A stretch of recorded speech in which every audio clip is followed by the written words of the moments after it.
Welcome everybody to Tanks Out, the podcast about video games and beer.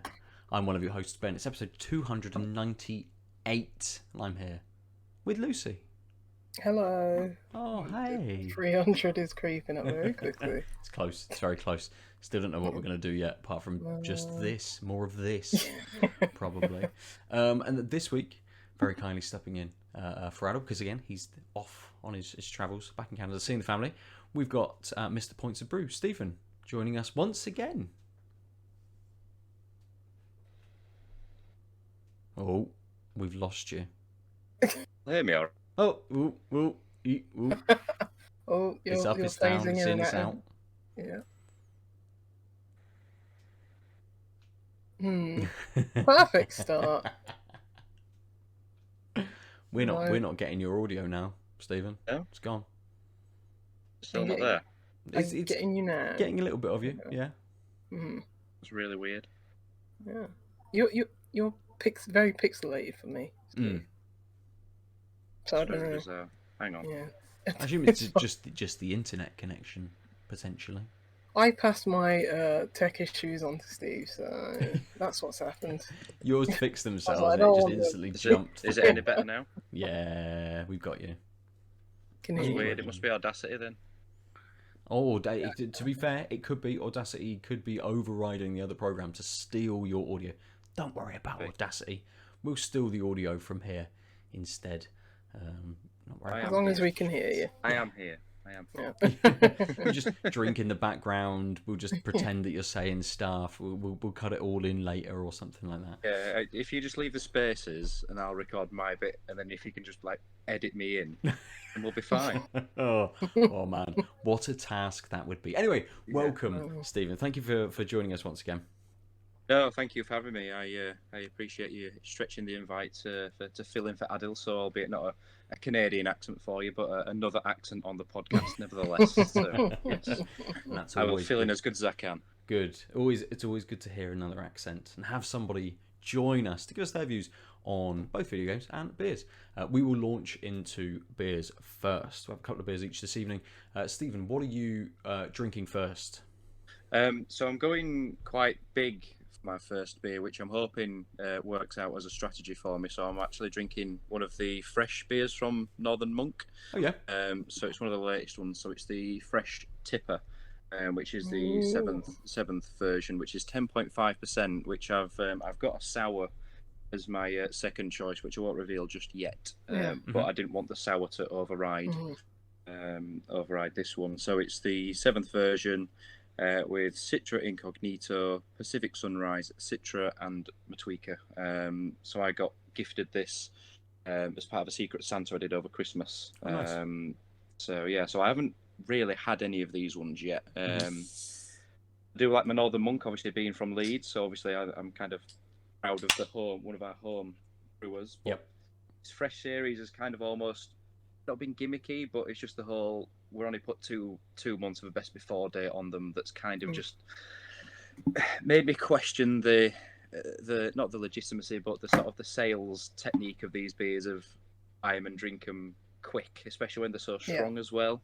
You know, all these beers have been doubles or triples, and there's even been a quad in there as well that was 15%. So it's like these are beers that you're wanting to drink and get through them quickly. So.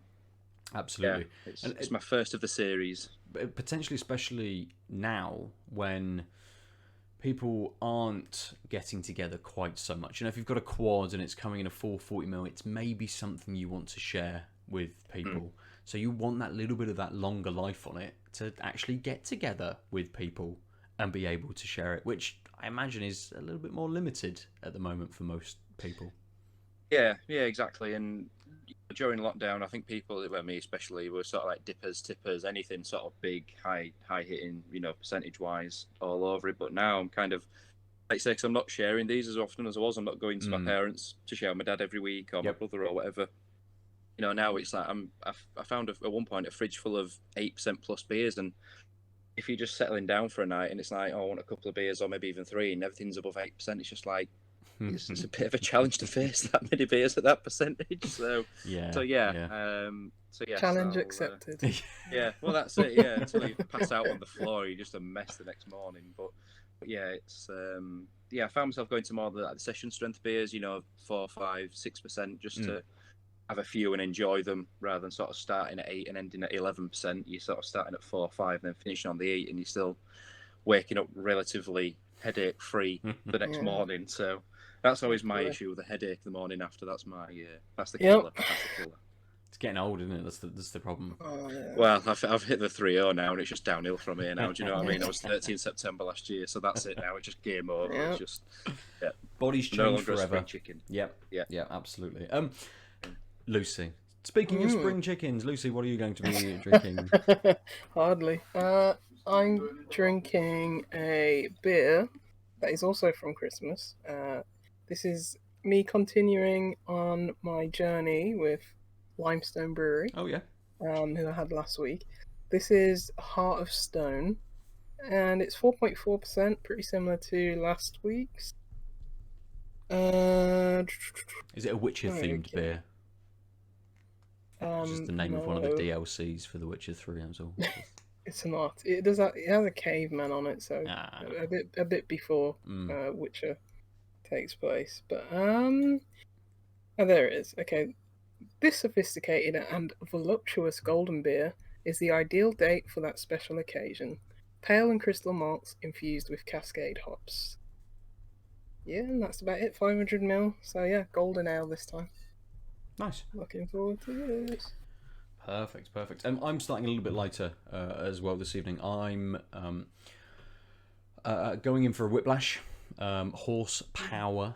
It didn't have a huge amount. I can't quite read the date on the best before date on the tin, but I hadn't seen it in the bottle shop when I went in previously. But it's a 6.8% IPA. On the front, it tells me it's got Marisota, wheat malt, oat malt, Carapils, Citra, Idaho 7, and Brew 1.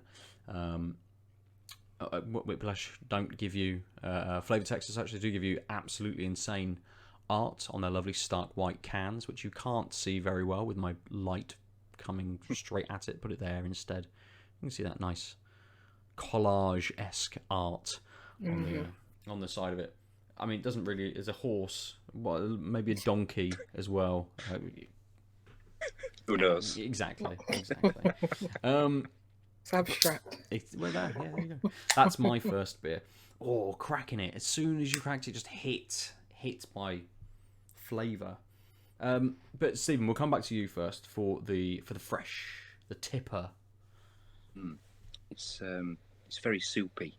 That's what I'll say to start off with. I'll just top it up ever so slightly, but I don't know if you can see with the joys of the poor old Mac 720p webcam. But yeah, it's I can see from here that very dense, very thick, and even pixelated. You know that is a thick beer. Yeah, it's you can tell it's quite strong from the smell of it, because it's got that sort of boozy note, so it's almost like this sort of the nail varnish remover sort of to it. It's got that touch there. It's very thick and syrupy and soupy.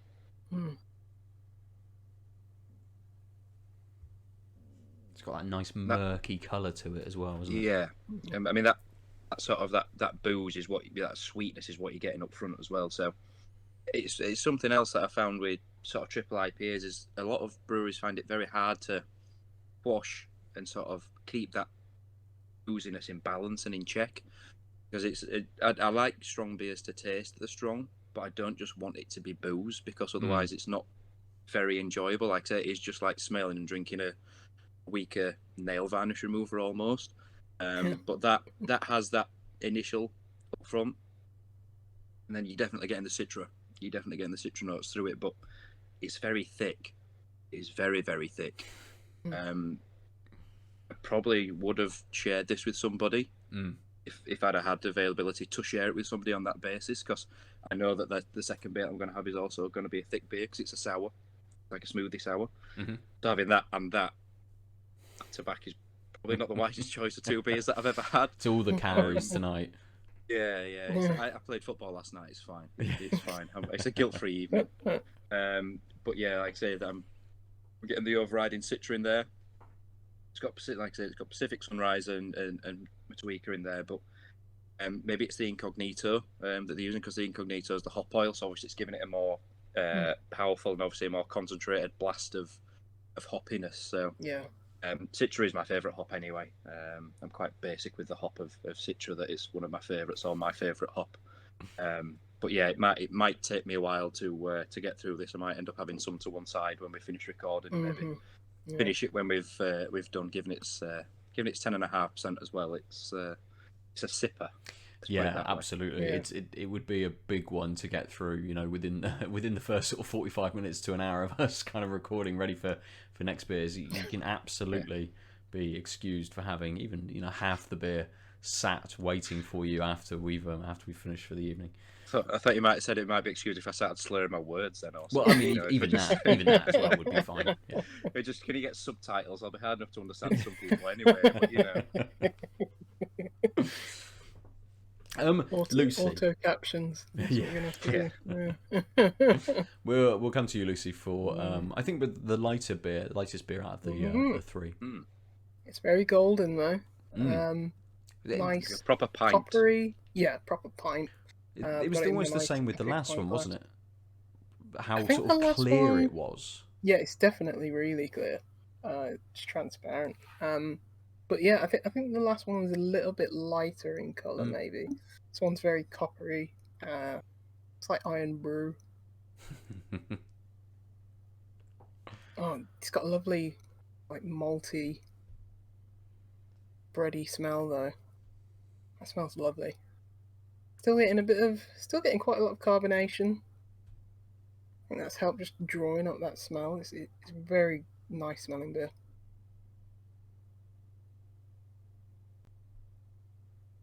Ooh. Oh yeah, that's proper. Even with all that carbonation, it's like really soft. It's not flat, but it's really soft and easy. Because, you know, there's still quite a lot of bubbles, small bubbles going up the glass. But yeah, it's really soft texture, like really nice, like mouthfeel, just very easy.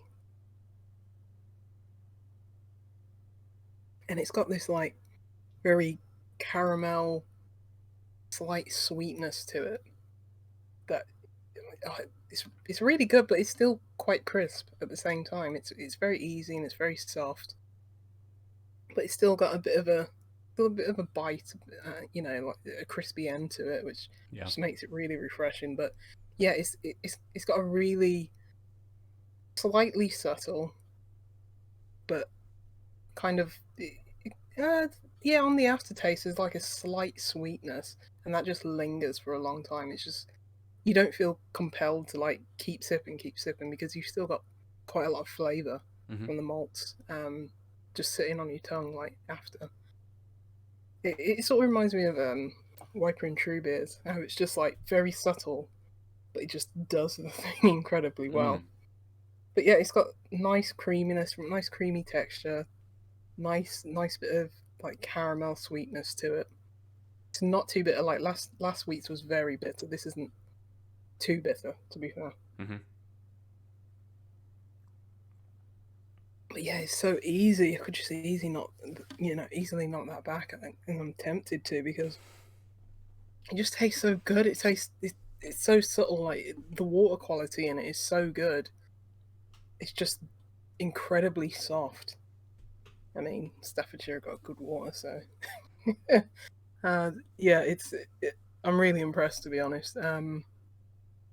Probably preferring it to last week's beer, even though I really liked last week's beer as well. But yeah, this is just doing a lot with seemingly not a lot, you know? What were the hops in it? 1 second. So Cascade. Just Cascade. Oh. Just Cascade. Those, I mean, as far as I can tell from the bottle, but those are doing a lot. Those are really carrying it. Yeah, I'm really enjoying this. Nice. Really good aftertaste that just sits there for ages. I love this. Nice. I don't know whether I've ever had a single like hopped Cascade beer. I imagine this one's maybe a little bit different because it's a bit more trad and the the malts might be doing a hell of a lot more than, say, if you were to have like a modern sort of single hop IPA that would be, say, Cascade or something that's really showcasing the hop. Yeah, the malts are, you can tell that the malts are, the shining star with these beers, using traditional English malts and everything. So yeah, just so good. Nice, good. And even though it's 4.4%, still getting a little bit of warmth from that alcohol. Incredibly so. I don't know if that's me conflating it with like that sweetness from the malts, like that sort of like burnt slight sweetness from caramel, but yeah, might be the alcohol. I don't know, but it's really good. Good. I like this brewery. Lymestone. Nice. Is it? I know you said you had a few beers for Christmas. Have you had any other styles from them, kind of in the interim, or are they all sort of sat waiting to go? It was a pack of 3. I had the third one over the weekend. Yep. That was also very nice. But they were all pretty much the same styles, like ales. I'd love to try something else from them, maybe, or just if I was to buy from them, I'd probably just be like, the ales are good enough. I'll just buy them. But yeah, really impressed with this brewery. Nice. Good Christmas present. Yeah, absolutely. Yeah. Usually when someone buys you beer and you don't tell them exactly what it is, it can go extremely wrong. But these are nice to be surprised. Yeah. Absolutely. So for my beer, the Horsepower from Whiplash, it's got a very light nose. It's very nice, but very, very light. It's really carbonated when I poured it in. You can see how sort of straw colour it is, and it's hazy as well. Poured with a little bit of a thicker white head than it's dissipated down to, but it's kind of medium bodied. Getting loads of fruit on that first sort of sip. That is what is hitting sort of straight away. A bit of orange, maybe a little bit of mango, a little bit of pineapple in there as well, just to sort of back up the other sort of fruits. So definitely big mango and big sort of orange. And again, pineapple's a weird one, isn't it? Because it's actually really, really light, and it can very easily be confused with mango or orange, depending on how strong it sort of comes through. Yeah, Whiplash is so good at that. Just their tropical flavors. It's unreal. Yeah, and it's very, very soft. Yeah, but it's got the carbonation is sort of sticking around as well. So it's not the same kind of carbonation as you get from a lager or something. It feels a little bit different to that. It's just a little bit more fine, perhaps, if that makes sense. It's not sort of like a big carbonation. It's light. Yeah. It's very, very light, but it's still just there, letting those fruit flavors kind of explode a little bit more. Yeah. It's not overly gassy. No, it's not. Yeah. But there's almost no kind of finish to it that changes throughout. You're hit with this big bit of sort of this big tropical fruity flavor, and that's just allowed to fade. There's nothing kind of else going on. I think I found recently with a few Whiplash beers that's sort of what they're presenting. They're like, here's the flavor.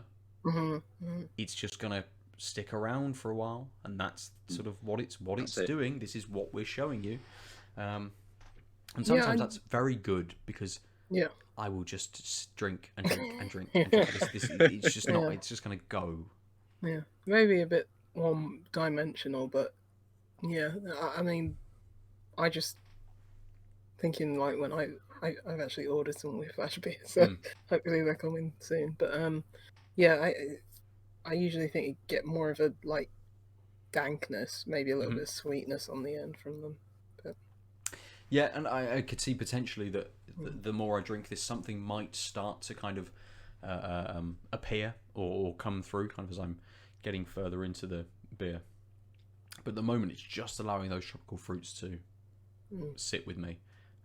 Saying it's not very gassy, it's literally just come up just sat in my chest, waiting to come out until I stop talking. I can lean away from the microphone slightly until I have my next sip. But it's kind of one of those where, yes, when you mentioned sort of one-dimensional, Lucy, it is a little bit of that, but there's enough going on in that initial sort of fruit flavor. There's enough different fruits in there to sort of just tease themselves that little bit, and then culminate in going, oh, okay, this is just a nice combination of those fruits to sit through. It doesn't have that kind of flow. It doesn't have that sort of differing flavor profile throughout, but it is like, here it is, and it's good. So sometimes that can just be all you need to just nail it completely, and not worry about it.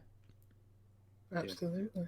Yeah. Well, I say if the flavour's strong enough there, and like you say, there's going on, like a lot of them have like sometimes go for like a bit of finish towards the end, like you say, it kind of fades out into a bit of bitterness. If it's punching enough for long enough, it doesn't really need that, does it? Really, as long as enough going on. Yeah, completely. It sometimes feels like, here is that little bit of bitterness. This is the end. Go back to your beer. We'll dry you out now. Here's the end. Go and have another sip. Whereas this doesn't make you do that. That I've still got the same kind of a slightly faded version of that flavour, but I can still pick out those fruits now after that last sip. And I'm wanting to go back because it's so nice. And I like that big rush, that big hit of flavour, especially with that little bit of carbonation, just, as I say, sort of exploding those flavours for you in that initial sort of swig. You want to go back into this to experience that first hit of flavour. This will disappear very quickly, so we better start talking about video games. Stephen, as our guest, we'll come to you first. What have you been up to? It's been a while since we had you on. And I know you've sort of done a couple of articles now for Out of Lives as well. Yes. One of which talking about Fortnite and kind of getting you back into gaming a little bit, sort of through lockdown and things. But what else have you been up to? What else have you been sort of dabbling in? Yeah, so it's been a while. It was probably start to mid last year, was it? Last time I was on, somewhere around then. So yeah, so it's been a while, and sort of my gaming habit has sort of dipped in and out, like you say, over sort of lockdown. I've been working in the shop all lockdown, and when things opened back up again, the bar just went absolutely crackers, and beer festivals and all pop-up events. So sort of gaming took a bit of a backseat, like saying you guys have sort of kind of let me write for Out of Lives, which I felt like I wanted to channel a few words for that, which Fortnite has really been keeping me propped up, bizarrely, which sounds, very, I don't know, almost childish, but maybe some people sort of think, oh, Fortnite is not one of those sort of, oh, look at me, I'm a gamer, I play Fortnite. But no, it's it's kind of helped because it's been really accessible for me to play with my wife, my nephews, my brother, pals. Matt from Mortalis Brewery has been playing on it as well. It's just been, and whilst we've not been able to meet in person, that's kind of propped us up and kept us going, really. I've done a few podcasts with breweries in the meantime, but obviously, like, you guys have your Discord and record weekly or bi-weekly in a group. Obviously, I've not had that opportunity to socialise in that sense, so it's been quite nice to do that. But especially these last probably 5-6 months now, I'd say I probably really kicked back into gaming, and I managed to get hold of a PS5 for me for my birthday in September, which nice. God knows how she managed to do that. I have no idea. Just hovering on all of the sites, waiting for them to open. Yeah, she works from home full time anyway. Before this working from home malarkey became a thing, and I can't remember. She was saying she's on one of the groups or something. Somebody messaged saying, "Oh, they've got PS5s on Amazon," and she was like, "Oh, I'll have a look. They'll be gone." And she went on the page, and it's like, they're in stock, and then she got to basket, and it's like, we're still there. Then buy it. It's like, oh my god, it's bought it. It's gone through. So she, nice. But she bought it a little while before my birthday was in September. I think she bought it like in July or something. Wow. So how she managed to get hold of it and like hide it and not say anything for like the best part of 2 months, I have no idea. But yeah, I got Ratchet and Clank when that first came out. That was one of the first games that I got, Rift Apart, and that first landed. But more recently, I've been playing Halo 5 and Far Cry 6, both which I've completed. So I know you've got some thoughts on Halo, not Halo 5, Halo Infinite. Sorry, Halo Infinite and Halo 5. I know you've got some thoughts on that, Ben. So I'll probably we'll get into cover some Halo Infinite in a little bit, I think. Yeah, so I'll chat briefly about Far Cry 6 in the meantime, which I've said a few thoughts to you guys on the Discord thread that we've got going on, which is just more of the same from Far Cry from Ubisoft. Which, to be fair, I wasn't expecting any different really, because I think if you can say one thing about Ubisoft is their franchises are just a continuation of the same thing. If you look at what they did with Assassins and then the Ghost Recon and then obviously Far Cry et al, it just seems to be they find a formula that works, and they just ever slightly, they just pick it up and go, right, well, you were here last time and you're there now. So in this one, it is pretty much the same premise, that you're in basically Cuba almost in Far Cry 6, that you're in a South American communist dictatorship that's been taken over by, it's the actor that did the chicken guy from Breaking Bad. Yes, I can't remember. Gus Fring. Gus Fring, his name in the Gus Fring from Breaking Bad. So it's Esposito. That chap. Yeah, so he's the main protagonist, who's basically taken over these like small sequence of islands that is taking its independence away from America. They've basically kept everybody on their island. They've found some sort of treatment to delay or cure cancer or slow its effects down. But the irony is that he's slowly dying himself, which, spoiler alert, sorry. But he's also kind of slowly dying himself of cancer or some disease that he's taking these drugs to combat himself. You're a guerrilla, obviously a freedom fighter, trying to recover these lands. Was some sort of revolution back in 1967 that failed. So now you're basically having a resurgence of this revolution, basically.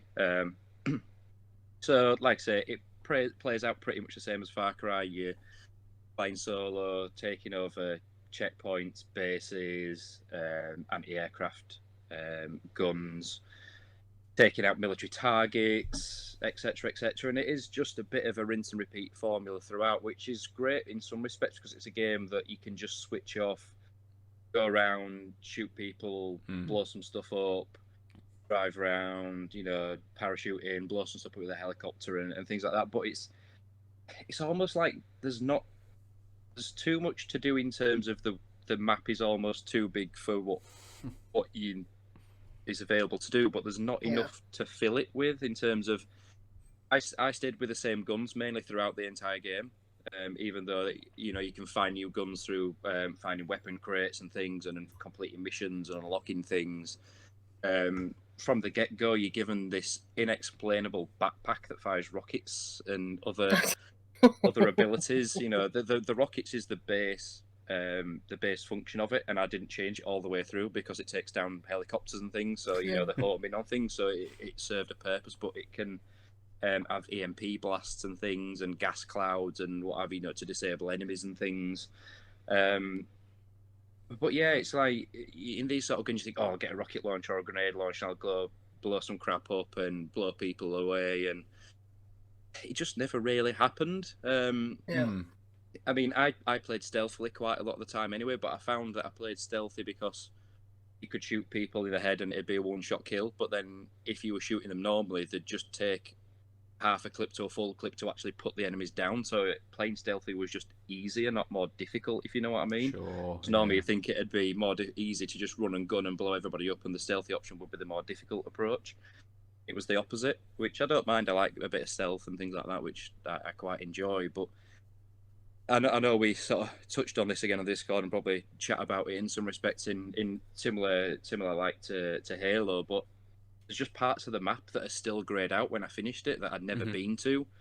Parts of the map you felt like it was just literally going, well, you're here, but I'm going to send you over there just because, because we've made this huge map, and Ubisoft make these huge maps, they have done with, like I say, with Ghost Recon and Far Cry, and they made these, great big maps, which is fine. as long as there's stuff to do and there's a reason for it, you know, and it's. I sort of blow hot and cold with fast travel mechanics because I use fast travel mechanics because they're there. I don't, you know, but it's because I just lean on them because it gets me from A to B quickly. Yeah. Whereas I feel like if there was enough reason for me to go from A to B without needing to do that, and a justified reason, and it makes it entertaining enough to do it, I wouldn't do it. Yeah. But, you know, like you can literally just hop from base to base once you've unlocked it.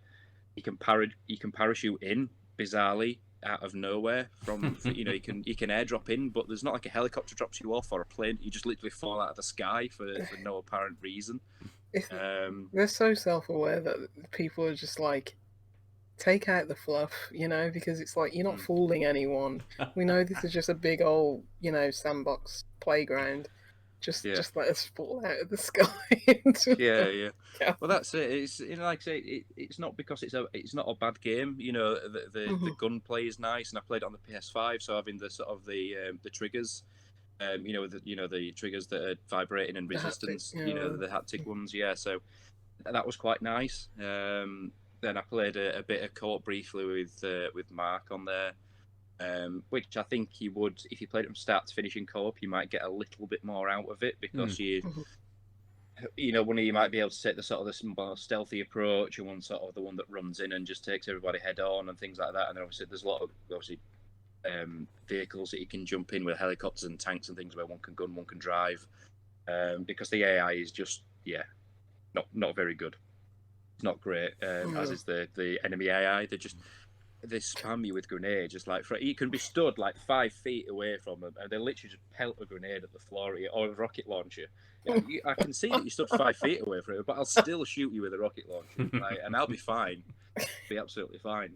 But yeah, they can turn the back on you, and then they can just like lob a grenade over the shoulder, literally land perfectly from like 20 yards away on your feet, and it's just like, yeah, this is just, you know, when you like play Call of Duty on like the highest setting, and you just like sat behind a box and like 10 grenades surround you. It's almost like that. So that's just their default setting. It's just like, yeah, just chuck them in. They've tuned it up so much that they think they sort of like, people want a challenge, right? We'll make our AI, you know, really, really good, and actually it just makes it ridiculous. Yeah. So like I say, it's not because it's a bad game, but it's just. Well, that's it, and you know, there's enough sort of cheesy accents in there to tick every single box in there. You know, you get sidekicks, you get a crocodile sidekick, you get a sausage dog that's sausage dog on wheels, literally on wheels. Its back legs aren't working, and so it's like, you know, you got a sausage dog on wheels to distract enemies away from, which is.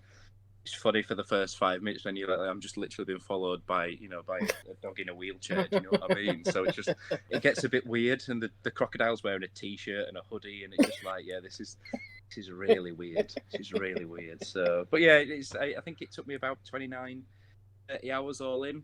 Not you know, so for a bit of mindless fun, I did a few of the side quests, but you know, there's all these extra Yaran stories, and the main problem that I had with it actually is I finished the main story, and you can clear the island, like say you go clear these anti-aircraft guns and all these bases, and I didn't clear all of those, but you could go spend all that time clearing them, and at the end of the game it's like, right, again, spoiler, you've killed the dictator guy's dead, but then there's still pockets of this, you know, this army around, so somebody else just tries to take his place and starts all these bases again, and they've built some new anti-aircraft weapons, and and it's like, so you want me to go do more of the same that I've just been doing for the last 30 hours? It's like, just erase all of your progress to start again. Basically.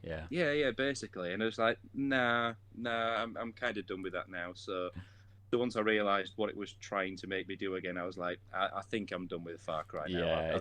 How can we make that 30-hour game 60 hours for some people who kind of want to stay in it? And that's, you know, it's fine to have that kind of thing, but lots of other games have things like New Game Plus instead, so you can feel that much more of a badass boss going back through it, rather than erase all of my progress and make me feel like a dickhead after 30 hours of being here.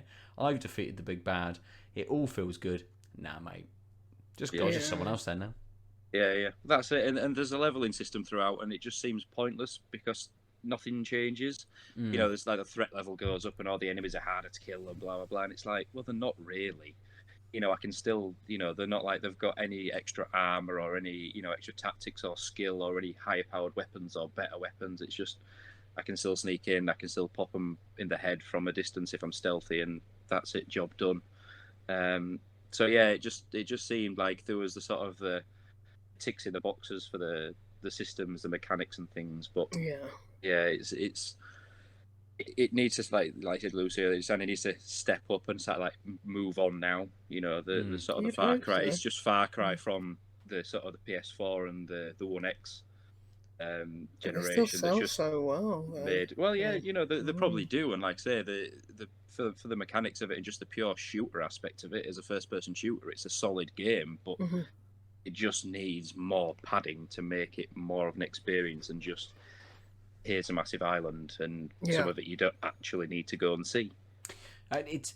Far Cry is a weird franchise these days because it started off kind of more as this like serious, a bit more open world, but this kind of like serious sort of shooter.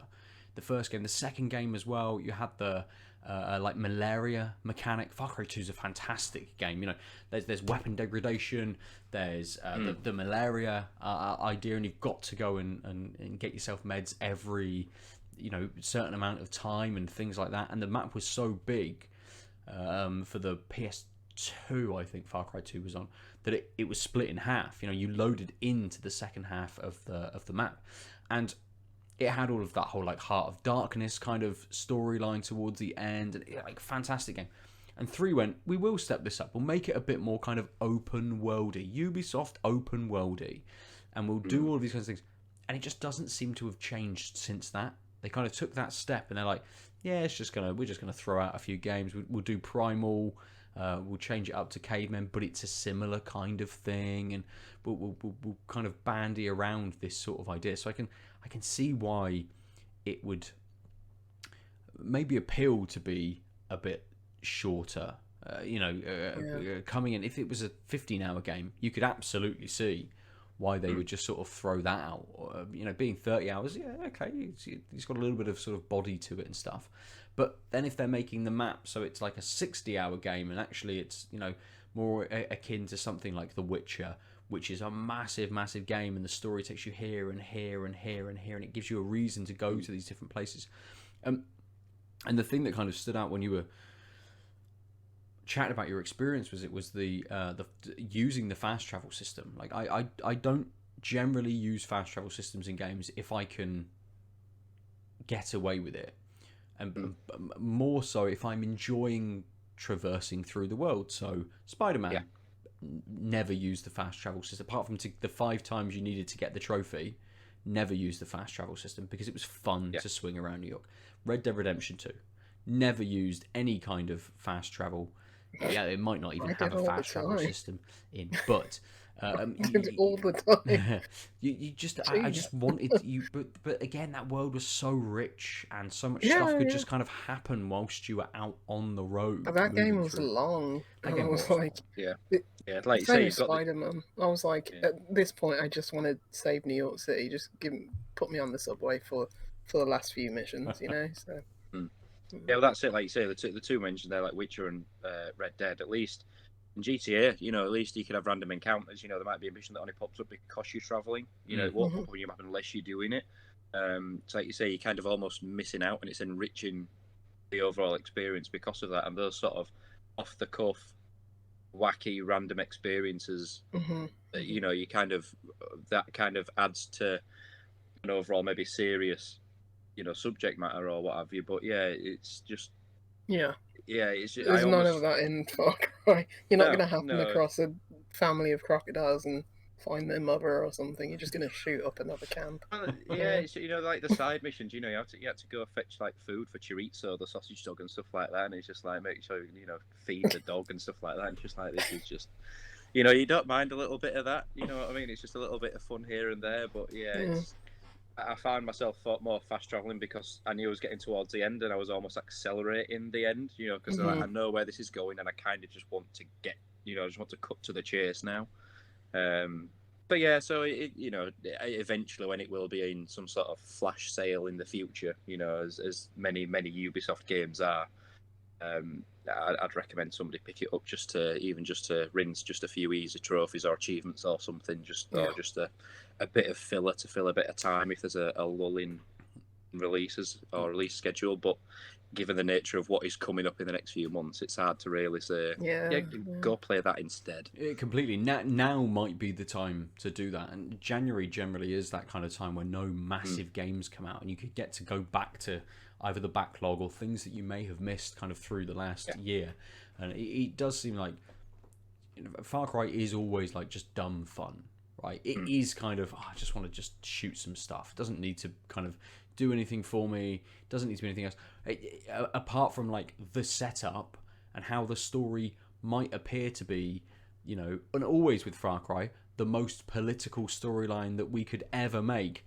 But it's not political in any way whatsoever. Yeah. You can ignore the story completely. We're not actually saying anything. We're not actually in Cuba. Communism is bad. Down with the commies. Yeah. Jeez. Oh, the joy of Ubisoft.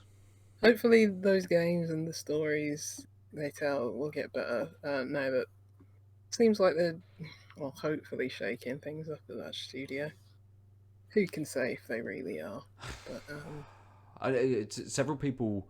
There's been I can't remember what it's been called. There's like a hashtag on Twitter for it because there's been this exodus from Ubisoft of lots of people, lots of talent, writers, programmers, and various people have left, all because of the issues that have been around with the company and how they've been treating people and things. So they've had a bit of an exodus, and you'd like to think that maybe they understand that they need to fill that they maybe not need to fill those positions with just as a revolving door kind of thing, but they actually need to step back and say, well, why have we lost all of these people? What can we do that's better? And all of that sort of stuff that will bring in more talent, rather than going to the closest like uni and saying, hey, what coding programs do you have? Here's a job advert. We'll take 40 coders and we'll place them in our various studios around sort of Canada and stuff, just to churn out the next Far Cry again. Can you imagine being a writer and going to Ubisoft with your job application? They say, "Oh yeah, you're hired. You're writing the next Far Cry game." You just think, like, wow, might as well just write on a piece of paper and just tear it up and throw it in the bin because none of it will matter, will it? Like, can I write it won't be the same and we won't call it Washington, but can I write about the insurrections that happened kind of like last year? And they're like, yes, you absolutely can, but the country but don't make it political. Yes, exactly, but we'll set it in Africa or something like that, but the people won't give a shit, then it's fine. It's Ubisoft used to be, I don't know, this kind of company where you went creative, a child of light, Valiant Hearts, these used small games.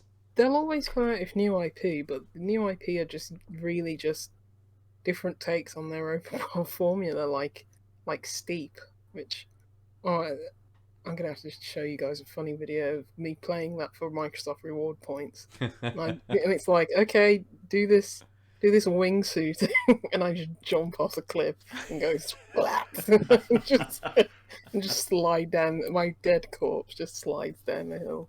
But yeah, it just seems like open world formulae for most of their games. They have just released. It's a shame. I think, is it called Riders Republic or something like that? Which Steep basically 2. looks like Steep 2. Yeah, they put in BMXs or motocross bikes, and you can wingsuit. You can do other things in that as well. And it's just like, oh yeah, we've got this engine and all of this stuff baked in.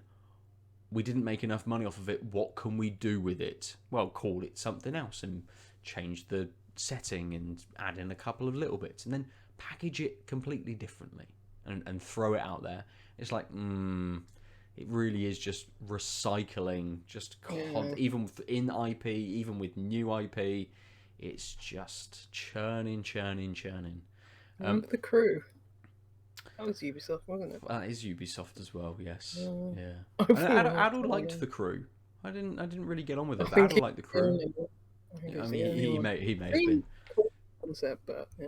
Mm. Did I come out like the very, very start of like the PS4 cycle and the Xbox One cycle? Yeah, I think so. Quite early doors, wasn't it? When it's like, oh my god, we can, because it was the same as like Assassin's Creed Unity, wasn't it? Oh my god, we can make this really amazing experience online and push it because of all this technology. And it's like, actually, yeah, it didn't really quite work, did it? And it's like, no, it didn't really, no. Yeah, if people forget about these things, though, Ben. You forget, like, people give it a few years, and people forget it ever happened. And then look at this, we've got this online racing experience, and and they'll call it the gang instead of the crew or something. Like, oh my god, it's amazing. Yeah, it's just set in London instead. Everyone's got Arizona. Yeah, all right, mate. Yeah, we're going down and racing. We'll smash some stuff out out here. Yeah, just drifting around Trafalgar Square and what have you. Just. Done. They can use all the voice talent. They don't even have to get new voice talent in. They'll just recycle all the Watch Dogs 3 voices and stuff and put all of those in. They don't even need to worry about it anymore, do they? I forgot that came out. Yeah, the Crew 2, Watch Dog 3 voices, done. Because I was like, isn't that set in San Francisco? Yeah. I was like, oh yeah, they made a 3, didn't they? That came and went. Yes, it did. That came out 2 years ago? Oh, it must be now. Yeah.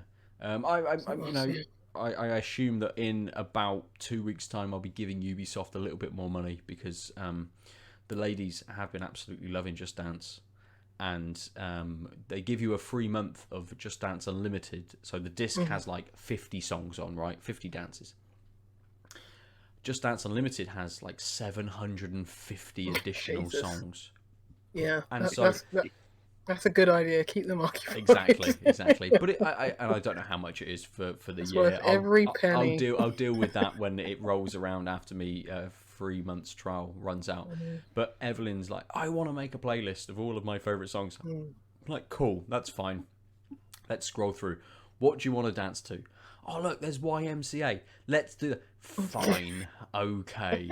You can just see me time. Stood in my living room fucking, oh my god, mate, what the fuck am I doing? Like, I mean, it is fun. It is ridiculous. And especially after 3 songs. I thought you were going to say something modern.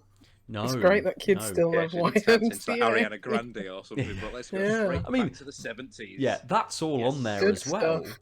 But it's like Footloose, YMCA. There's a load of songs on there for kids as well, and some absolutely ridiculous. There's tons of like Spanish language songs and things on there too, which Evelyn absolutely loves because some of them she's got no idea what the words are, and she's just like going just along to it. I'm like, cool, this is fine. Well, she'll be fluent in Spanish by the time she's 10. So education tool. Don't tell us, where did your child learn Spanish from? Well, let me tell you. She thinks she's asked for 2 beers, but actually she's just talking about prostitutes and drugs. Obviously in Spanish, not knowing what she's saying. Yeah, it's Ubisoft are such a weird company. Just odd, and they will never change. We say we hope they will. They will never change as long as Eves is still in charge. That company's going absolutely nowhere. Oh well. Talking about recycled content, should we talk about Halo? Yeah. I mean, that's not a dig in it sounds like a dig, but it's kind of not a dig. Oh, I didn't even take that as a insult. That's literally what it is. That's the game from. It's funny you say that because I know that you said a couple of times then in the chat that you sort of penning your thoughts on Halo, and I was trying to sort of pen some thoughts but be positive about Halo, but then I was like, it sounds like I'm just like bagging on it because I was like Halo is just starting to almost become like Mario to Nintendo. Microsoft is just like, we need a new console launch and we need something exciting. Let's just bung Master Chief out. And it's like Nintendo just do the same with Mario. And it's like, that's not a dig, but it feels like that's what is. What Halo's and Master Chief's journey is now becoming. Is that it's like, and I've really enjoyed Halo Infinite. I really enjoyed playing it. And it was the closest experience with Halo I've had since Combat Evolved. But I can't decide if that's because they've just like you said, almost tried to make it combat evolve, but not combat evolve. Just tried to make it in a pseudo open world experience. Of this is the closest thing to almost bring life back to the franchise, but also restart the franchise for people that may have just got an Xbox for the first time or got Game Pass for the first time, and almost start afresh almost. Yeah, it does feel like that. I don't know what you thought. It's almost like a little bit, in terms of its storyline, it kind of feels like a bit of a reboot, right? I've run through, over the last 6-ish, but maybe a bit longer, sort of months, all of the Halo games, apart from Guardians, which was Halo 5. So I got all the way up to 4, and Infinite came out. I didn't even realise 5 existed, which is why I didn't plan to get that in before Infinite had come out as well. But running through all of those and then getting into Infinite, I'm like, I can see where they've tweaked things, but it is more of the same. And unfortunately for me, having done that, and I could see why for someone who played Halo 4 years ago and then maybe played 5 when that came out, that this would feel fresh enough that it would feel like a good entry into the franchise. And I'm intrigued about where the story goes. I finished it earlier this week, so I'm intrigued about kind of what happens and where the story goes and what they're going to do with it. But it just feels like Halo. I just move a little bit faster. I might be able to use my little grapple hook, which absolutely feels like it was thrown in last minute. It feels like Halo, or at least Halo Infinite was this thing. And this time, was it about this time last year when they released the trailer and everyone went, wow, that's not good. And they must have gone through, and it was going to release last year. So they must have gone through a year's worth of revisions and changes and really quick kind of updates that I imagine that 343 have absolutely worked their ass off over this last year just to get it to a point where it's kind of releasable. But everything about it kind of feels weird and disjointed to me. Having played through all of those Halo games, it's just odd. That's not to say I didn't enjoy my time with it. Right, it's a competent game. For me, it's competent. It was great being a 20-hour experience and getting all of the forward operating bases suddenly with Metal Gear, having a grappling hook suddenly with Just Cause, changing kind of the way that not changing too much the way that sort of like the guns and the gunplay kind of feels, but changing that up very slightly to make it a little bit more modern and stuff. It just and it just feels like a very disjointed game. For me. Yeah, I mean, it had a turbulent development. We all know that. I think I always said it's going to feel like it's going to be a Crackdown 3, where the only difference between Crackdown 3 and this game is that Crackdown 3 wasn't. Everyone panned it. I think everyone's just very hopeful for Halo because they want to see. I mean, I'm glad 343 have got a win this time. People really enjoyed this game. A lot of people voted it Game of the Year. I think people were just wanting to see Halo come back and be okay. But it's like after 5 and after, how it was unveiled last year. I think people probably just had very average expectations, and it surpassed those, and therefore it's the best game ever made. Which I don't know. I found it. I've only played a little bit of it. It feels like a very good Halo. Ben, I think you're right in saying that the grappling hook wasn't always planned from the beginning, but I think saying it was thrown in, I think that's a bit harsher because it does feel good. I mean, it feels good to use, but you only use it half the time. When you're playing the game wrong. I'm gonna say I used it a lot. Yeah, I use that more than any of the other things. Really? I like the boost dodge. I barely touched that. Oh no! See, I use that all the time. As soon as I unlock that, I'm like, yeah, that's what I'm going to use. Yeah, no. So you like your boots on the ground, Halo. Yeah. To me, the grapple hook was my evade. Yeah. Okay. So I used it for like grabbing the explodable containers and to lob them around and things and to dodge. So I found it quite useful. But it's the thing that I find with it is that we've had Master Chief for this long. Why has he now suddenly got these abilities? Where have they now come from? Do you know what I mean? It's like I try and ignore all that. It's like, why did Nathan Drake suddenly just have a grappling hook in 4 and he never had that before?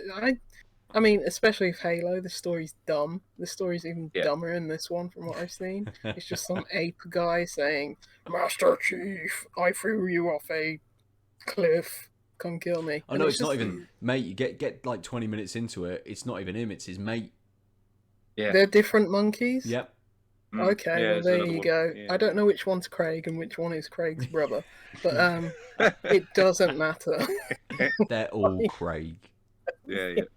In our hearts, yeah. So, yeah, I think, I mean, I haven't played much of it, but yeah, I've enjoyed it, but I'm just not compelled to go back to it because it has like that kind of Far Cry like formula, as you were saying before, Steve, just like how it feels like it is just mindless and I'm not building towards anything like in terms of the story or in terms of like different environments. Apparently there were meant to be different environments, but this game came in hot, so obviously didn't have them. But yeah, I see what you mean by disjointed. It feels like they have the base mechanics that feel very good, but it's like, okay, we're gonna go open world, just put something in there, put some Ubisoft ass, towers in there and stuff like that. So it's I'm not compelled to go back to it because it's like, what am I building to? Especially when I know the story's gonna be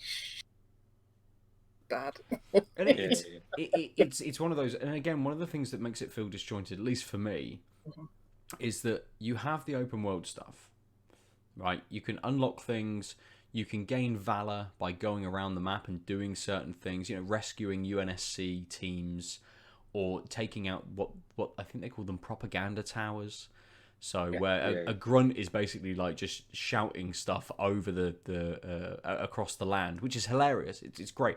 Like some of that stuff is very, very well written for those like bits. But then you have the other half of the game, which is all what you expect of Halo. Like in corridor, you're moving through single corridor areas straight through. And yes, some of the boxes that you come into are larger and have those like canisters around to be able to throw about and stuff, and lots of cover to be able to dodge into and things like that. But those two elements are very different to each other. And I think a lot of that comes from, you can go around, as I say, get valor in the open world, which then unlocks weapons and vehicles that you can get from these forward operating bases, which are areas, little bases that you can unlock across the map. And then at the end of the game, none of that matters. Yeah. It's just, here's a massive corridor section that in standard Halo, you've run out of ammunition. You've just got to pick up whatever weapon is closest to you or near you enough that you feel comfortable with to roll on through. I know, but yeah, I mean, I don't play open world games really anyway, apart from if they are something like The Witcher or Red Dead or something like that, where you're going to find those compelling stories. So like, Steve, from your point of view, like what do you prefer this more to Far Cry 6, and why? What would put Halo on a higher pedestal than Far Cry 6? I did, but I think it's more because I have a more close affinity to Halo than Far Cry. Because I played Combat Evolved from when the first Xbox came out, and that's probably part of it. And I've played the series from there. It is very similar in terms of what Ben said, and my sort of issue with it really is that it could be really, like you said, it could be really interesting. Like there's these Halo rings and there's all these different Halo rings, but they all just seem to be the same, and it's almost like they've pigeonholed themselves in terms of the enemies, and the Covenant are all, the Covenant are always there. It's like. Have these monkey boys been in a previous game then? Yes. Okay. Yeah. Then it's almost like you go back to Halo 2 when after you've teamed up with the Covenant, and then obviously the Covenant would be like you're against them and things like that. And it's like they all like the word infinite. It is infinite. There's different Halo rings, could be different environments, different worlds, different species, and things like that. But it's not. But it's I don't know. It's the open world mechanic of Halo is a lot smaller than Far Cry. You know, it is a lot smaller. It's almost like I say, it's a pseudo open world with main missions woven around it, and I think Halo's real sort of saving grace with that is that those main missions and the sort of the scripting and the music score and things like that, they kind of there's a couple of moments in there that I thought, wow, this is really good. And you know, the moment where Chief jumps out of the window into the back of the Pelican Ben, which I don't know if you've got a bit like that, was just like, oh my god, this is that was, I felt that was a really good moment and things like that. And I think it's got those really strong moments, and they're strong enough to kind of carry it through. Build on Master Chief and the pilot and things like that, and then it leaves off in a really good place. I thought, I kind of felt like it left off in a really good place to kind of go. Obviously, again, it's Infinite, and this idea is that it is a rolling project, and things come out, more DLC, and it kind of expands on it. I feel like it kind of left it in a good place to kick on from, assuming that they take it into these places that I think Halo really needs to go to. Like say that change the environments, change the enemies and things like that, because you're fighting the same, and you're fighting the grunts, the jackals, you're fighting the like I say, the Covenant, the Predators and things like that. Again, the vehicles are the same and things, and I feel like it needs to just evolve a little bit more into the next. We found this new Halo, we found this new race, this new technology, and I feel like they've kind of touched on that with all these technologies and these whatever they are, that they found this other race, and then you kill it and then it disappears, and that's it, they've gone now. That's it. Oh well, never mind. Crisis averted. They've disappeared now. So yeah, but I feel like I think this is a real good step for 343, because I know that Bungie was still kind of there in almost like a supervisor role for the previous Halo 4 and 5s and things, and I feel like this is them sort of like stepping into their own. Yeah. Into their own stride. I hope it doesn't really go down the Destiny route that Bungie are going down. I don't kind of want it to go that route, because I think that's just a separate kettle of fish entirely. But more just to open that world a little bit more, because the lore in Halo is really good. It's really solid. Just expand that a little bit more. Make it a little bit more, almost a bit more Mass Effect-y. Do you know what I mean? That sort of thing. Just give these different races a reason for being there. Do you know what I mean? It's not just there's another race. Right, okay, and why? Nah, just because. There's a reason for them being there. Mate. It's space. Yeah, we can find space monkeys and chimps and wet dogs or whatever it might be, and just because. It'd be cats just next. It's just cats next. It's fine. Yeah. I mean, I'd play that. So. Yeah. But it'd be like I say, just no, carry to go on. into these in his next environments or worlds or just. Because it's environment. Yeah, because like I say, this is Halo Zeta, so this is a different ring, and it's just the same. It's just the same as any other Halo. You've got a bit of rolling landscape, you've got a bit of greenery, you've got the edges of the Halo where it drops off and things, and like Dwayne says, you've got your tight corridors and things. But just what if the next DLC was like Hell on Earth / Mars? You didn't play as green spaceman Halo, Mr. Halo, Mr. John Halo.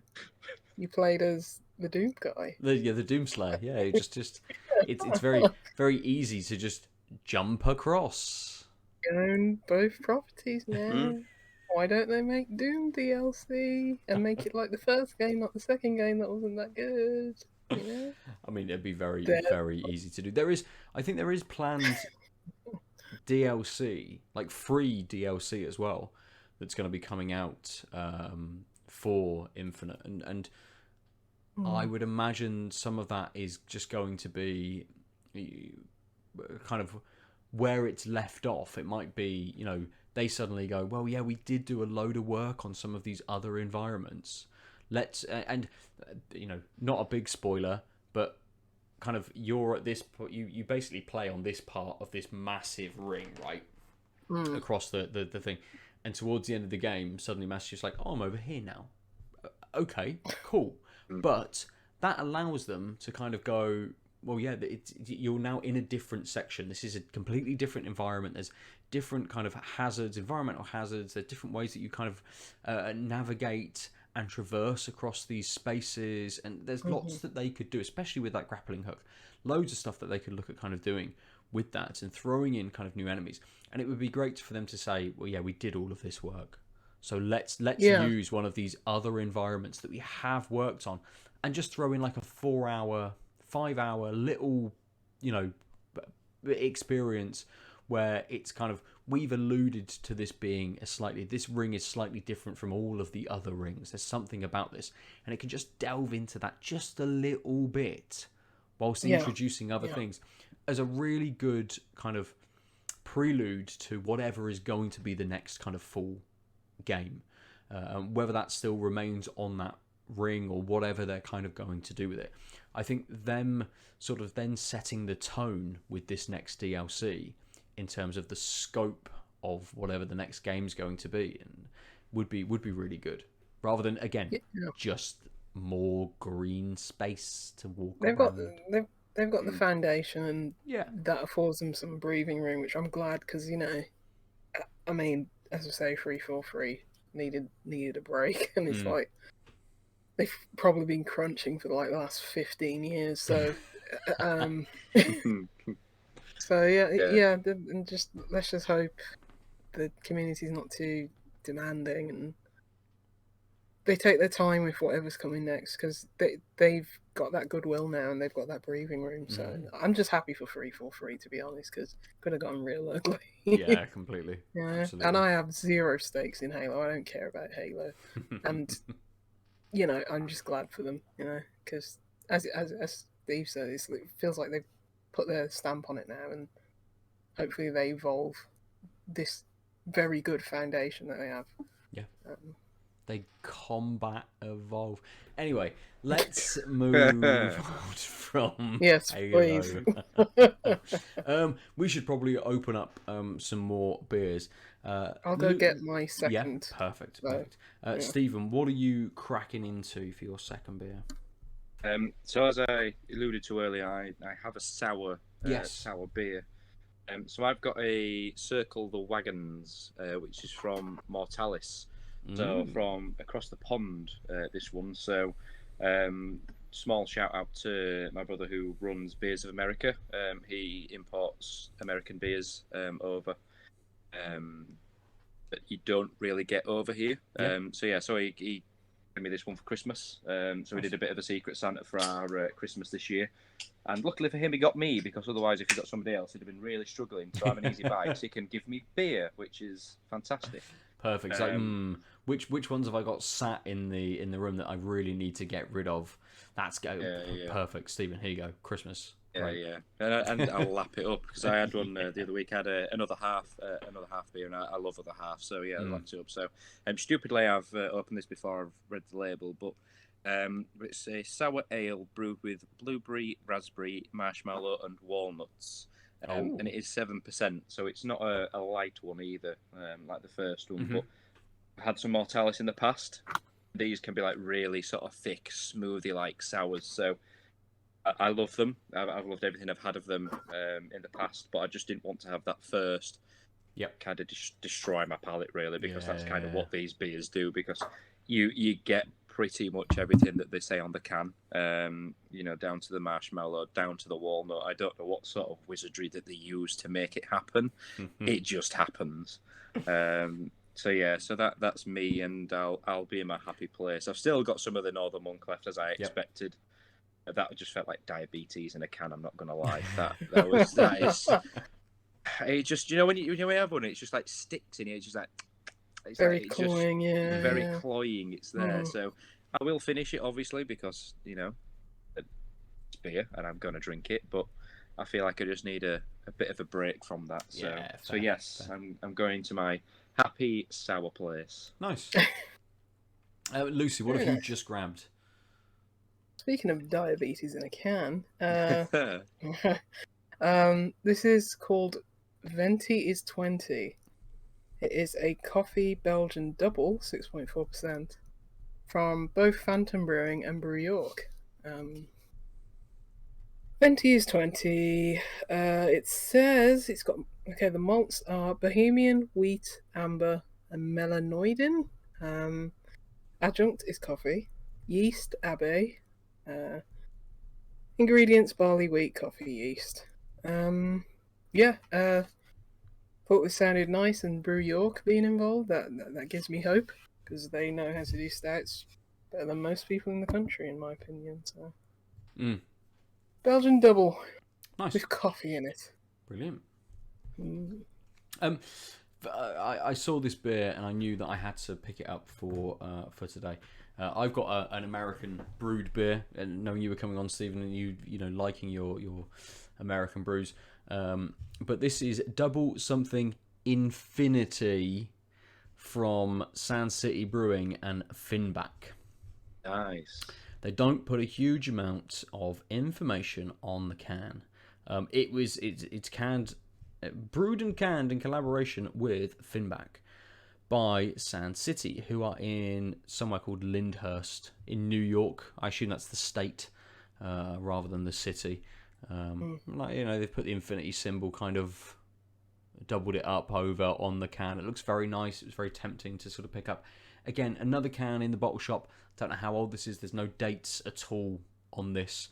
Could have been sat there for 6 months. Could have been sat there for 2. Could have been there for a little while. But yeah, that's it. So it's, did I tell you how much it is? 8.5%. So it's a double IPA.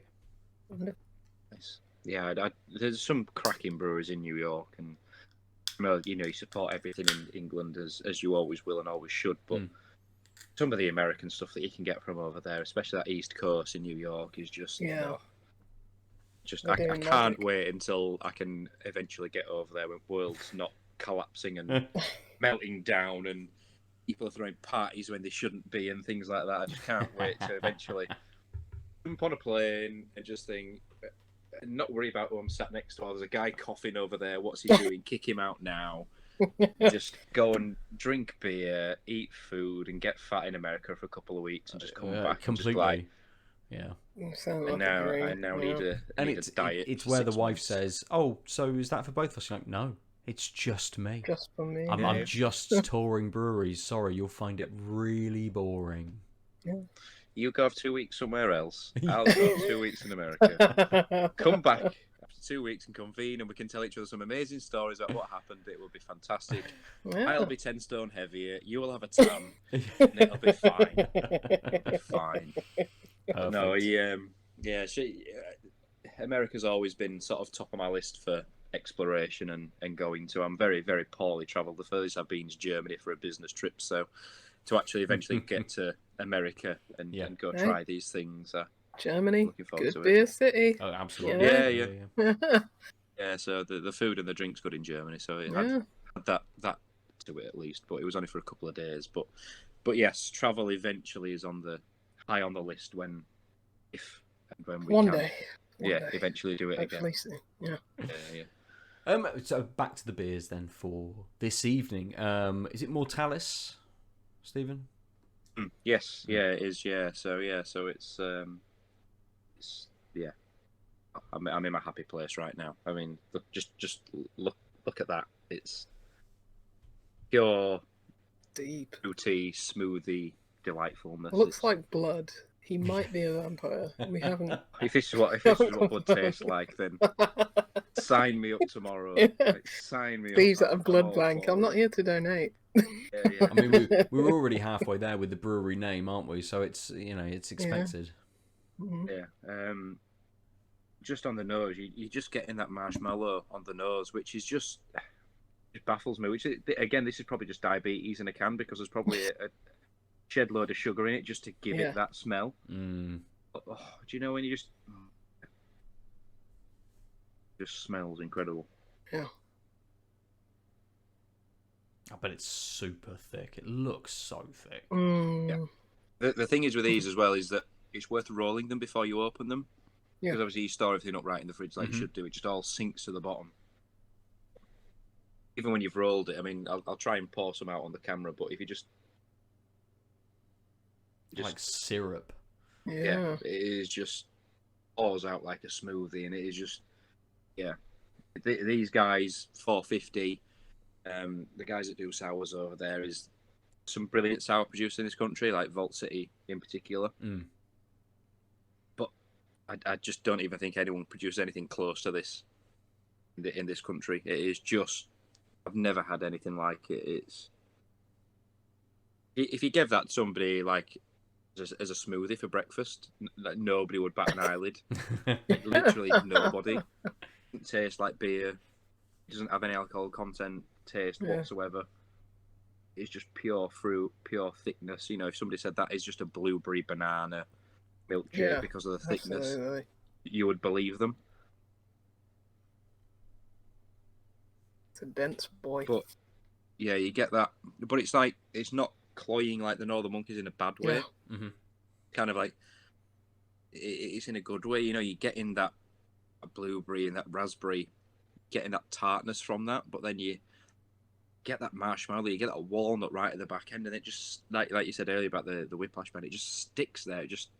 It sticks there because it's literally physically sticking to your mouth because it is not going anywhere.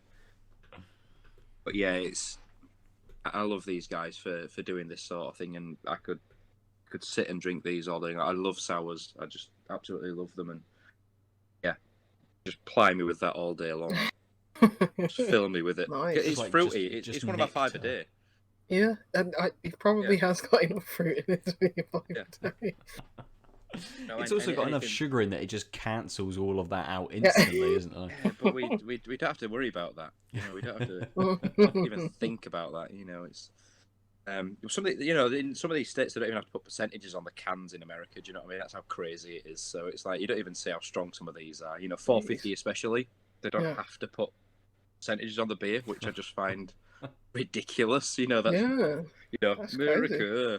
You know, you could be drinking anything. You know, you could be drinking a 20% beer. It's like, yeah, we don't need to. It's just beer. Just moonshine in the can. Beer in it. So, but yeah, if anyone gets a chance to sort of jump into these guys, granted I know they're expensive. You know, some of these can set you back. You know, the £10-11 a can mark, but you know, Vault City's expensive. You know, the way I look at it is Vault City bottles can set you back £9-10, and they're, generally speaking, in a shorter measure because they're in a 375 bottle. You know, this is a 473 can, so obviously it's an American-sized can rather than a UK and it's made 440. the journey over here, so yeah, exactly. Got to take that into account. Exactly, and I don't think you can get anything similar to that in the UK at all. You know, and it's it is for me worth every penny. And I know people pay silly money for the American stouts and things as well, which stouts out my bag. But if I can just have that, please. Yeah, why not? I mean, it's clearly made you very happy. It's worth every penny. But it's like it ticks every box, you know, and every flavour that you get on the can, it is there. You know what I mean? It's not these sours that say the strawberry, blackberry, gooseberry, and it's like you can get one of the flavours. This goes through every single one. You get the blueberry, you get the raspberry, you get the marshmallow, even the walnut. Like, say, if there's walnuts in there or not, or they've used some sort of walnut flavouring, I don't know, but everything is in there. It's just nice, incredible. Lucy, I don't know whether you've supped it yet. We'll come to you for yours. I haven't supped it yet. I'm pretty much on the same trajectory as I was last week with the kind of white stout. Yeah. This is poured a very orangey color. Head completely dissipated. White head dissipated very quickly. When I first smelt it, it had a almost like tinny and metallic kind of aroma to it, and I was like, "Ooh, I hope that fades by the time I drink it." But that seems to have gone now. Maybe the beer just needs to aerate a bit more. I don't know. But yeah, definitely smelling like that coffee. That is the overwhelming aroma. Slightly picking up a bit of sweetness, like almost a bit of fruitiness. I can't tell what that is though. But yeah, a bit of smokiness as well actually on the aroma, which is nice. I mean, double, so Yeah, love a smoky beer. coffee, yeah, smoky, yeah. It does have a lovely red tinge to Probably it. a bit more, yeah, slightly red tinge. It's more orangey. Okay. From where I am.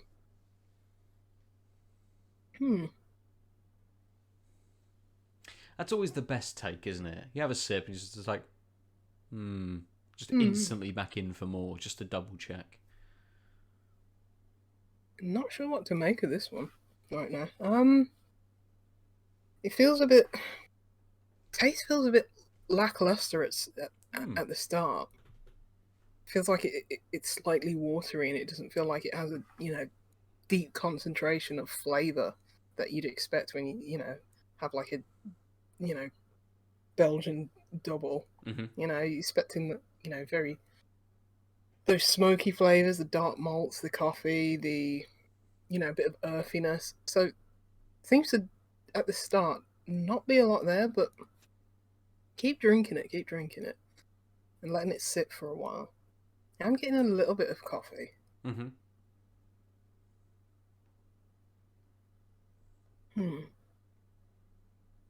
Yeah, literally the first taste that you get is a bit of that smoke.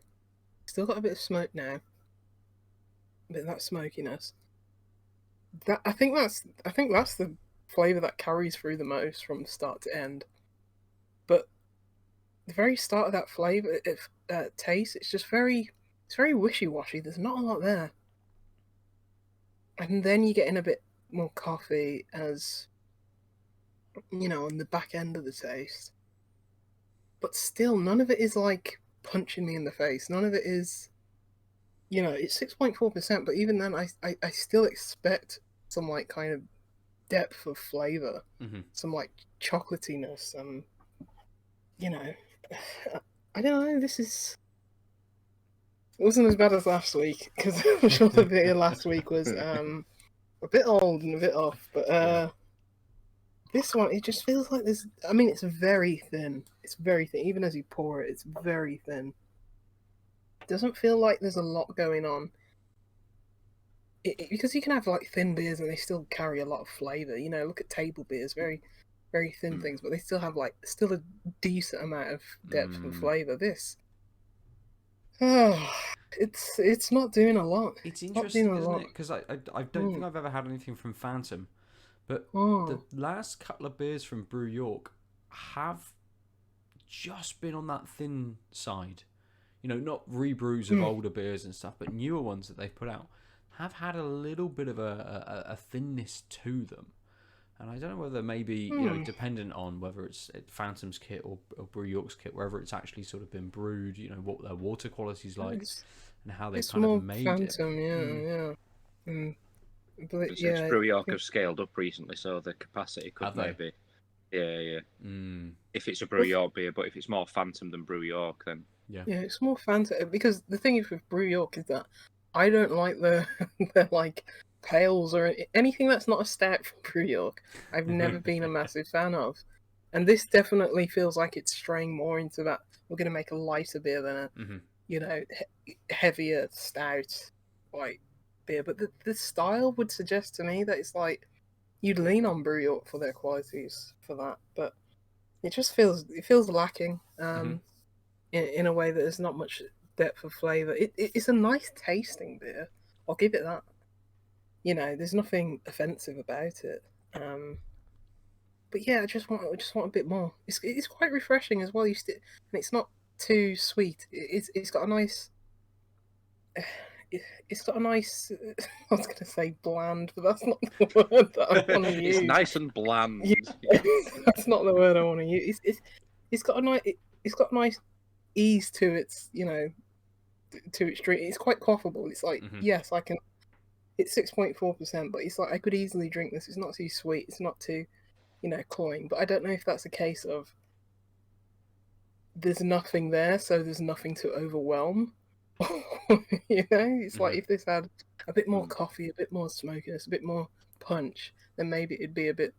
Maybe I'd sup it more slowly, but it feels like I could just drink this very quickly because it doesn't feel like there's a lot going on. It doesn't feel like there's anything to overwhelm me. Sure. Which is a good point, but also a bad point. So, yeah, Okay. bit underwhelming. Yeah. Hopefully, it will grow as you get more through it. It As I might say, just pick up a little bit. it's a tasty beer, but there's not a lot going on. Yeah. I want more from. If you put in Belgian double on, you can. I want some more. Yeah, you want something big.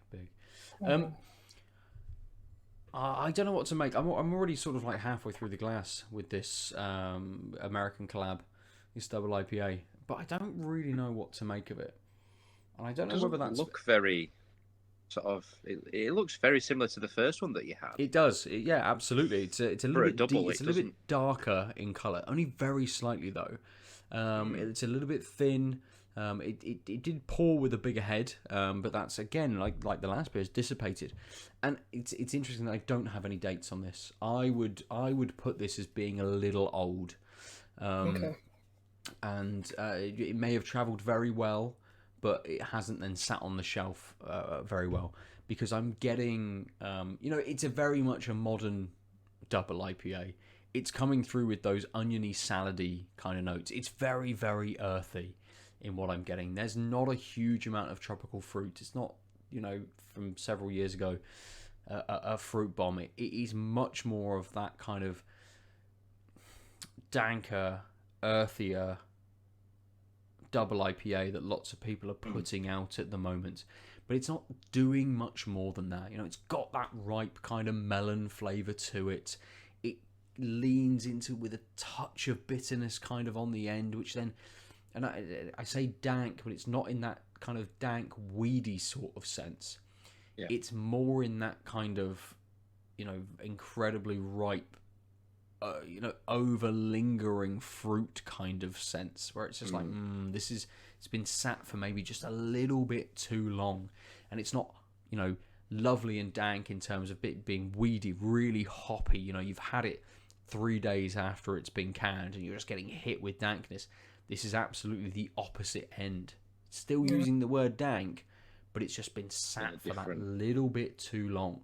Dank like a mildewy bathroom. Mildew, yeah. It's not mildewy, but it's the nose and the flavour are incredibly similar. And it feels like it has got a bit of a thickness to it. Like there should be just something more with this, but it's kind of like, just not much going on. I mean, looking on Untapped check-ins on this one, so it's double something infinity, wasn't it? Yeah. There's somebody checked it in on June last year. Wow. Okay. So I don't know if it's been rebrewed in the interim, but there's only been 883 check-ins on Untapped, which suggests that it probably is just a one-off rather than a rebrew. So what we're talking about 7 months roughly. So so it's 6 months. So it could have hung around for a little while. So at which point, post 6 months, you probably are going to start seeing a tail off there. Just the hops fade fast argument for the first probably 3 months, 4 months. I'd probably say there's probably not that much difference in it in some beers.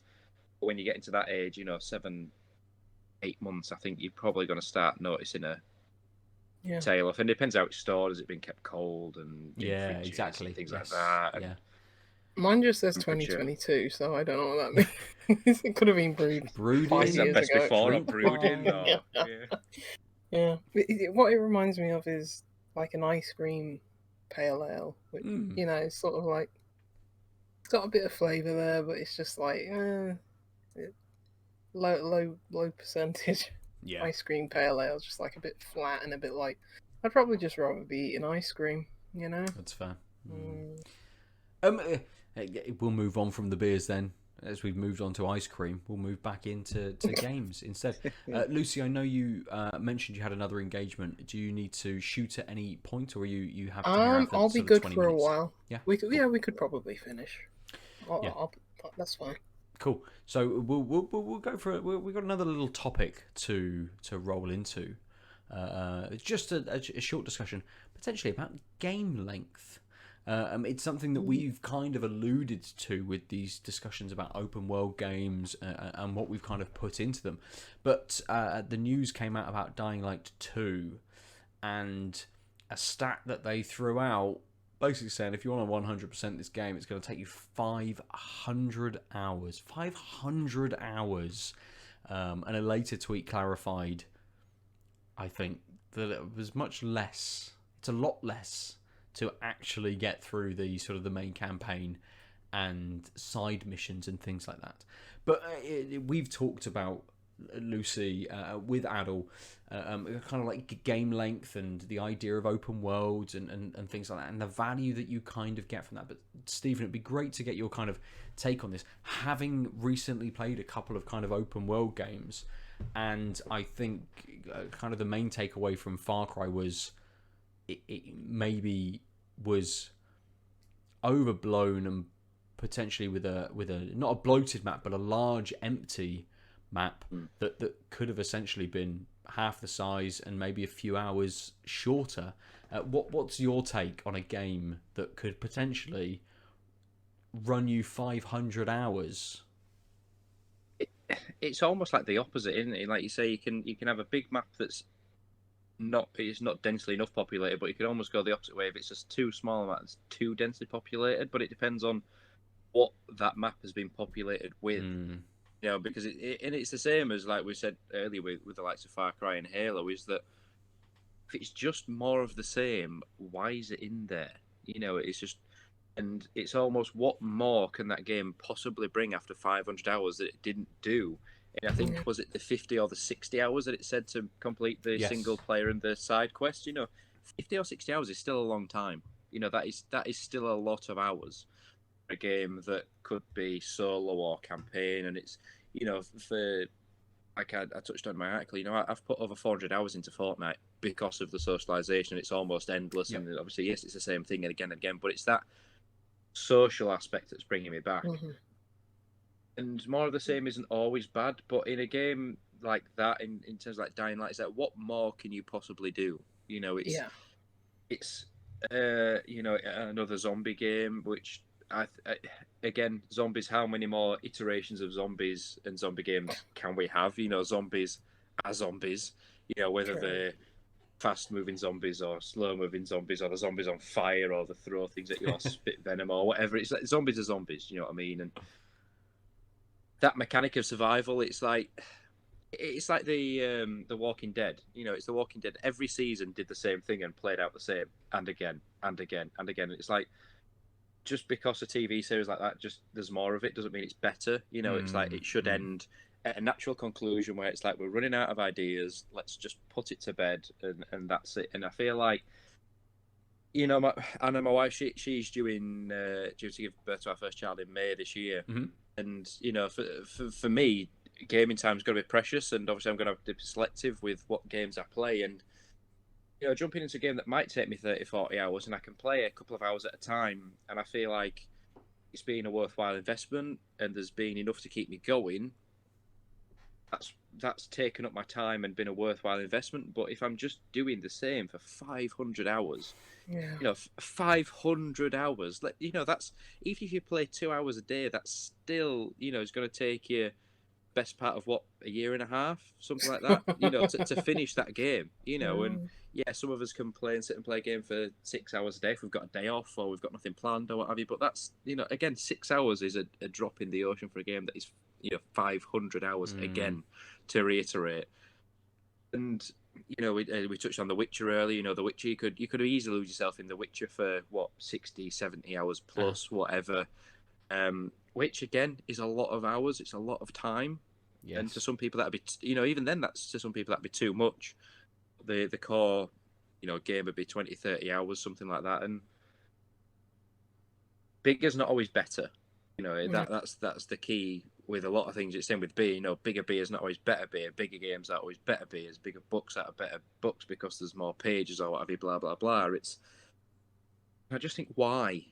You know, are they just doing it for the sake of doing it? And it's same with beer. Are people just doing these things because they can? You know, we can make this game and it can be 500 hours, right? Well, it just screams to me that if there's 500 hours worth of content, that map has to be shrunk back dialed down. You know, it can't be a hugely expansive map because of technology and things like that. And you know, and it's just, at what point do you just think, what are we doing? You know, why are we doing these things? Because, you know, I mean, Dying Light is a popular game, but not an overly popular game. You know, it's not like it's a huge franchise likes of your Far Cry's, your Halos and things. You know, if Halo came out and there's 500 hours worth of content, you know, there's probably about 50 hours, 60, assuming what they do with it, good content in there. But with Dying Light, it's like there's no lore really about it. It's just a zombie survival game.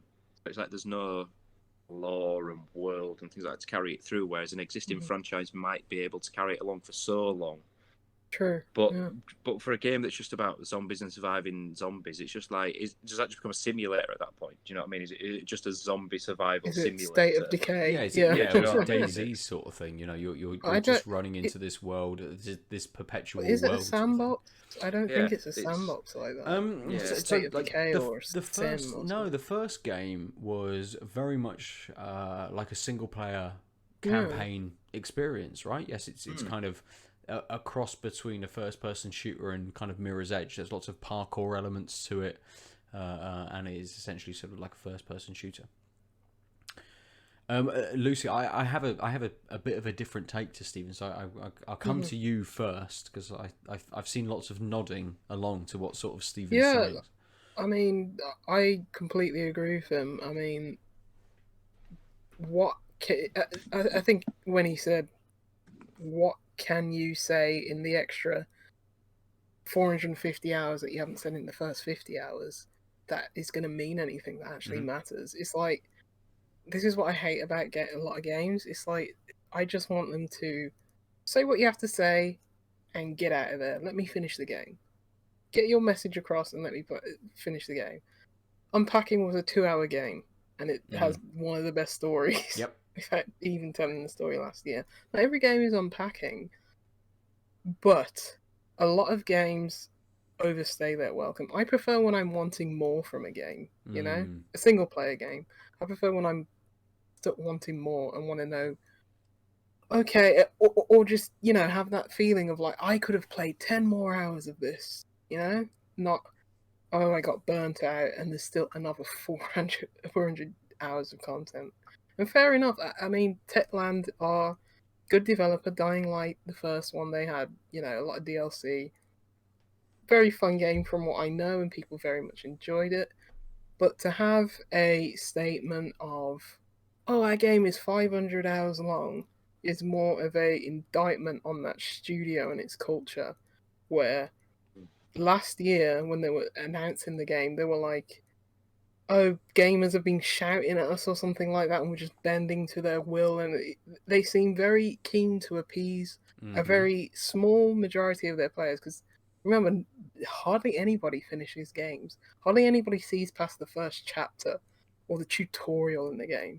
You look at like achievement stats and trophy stats, barely anyone finishes games, and it's like you're trying to appease a very small population just to have some, you know, my balls are bigger than yours, and just for no reason, for crunching your developers and make what, as Steve said, like there's no world, PS5 or you know, really powerful PC that can render a big enough world, enough quests, enough different NPCs, characters, mechanics, whatever you want, that can justify making your game 500 hours.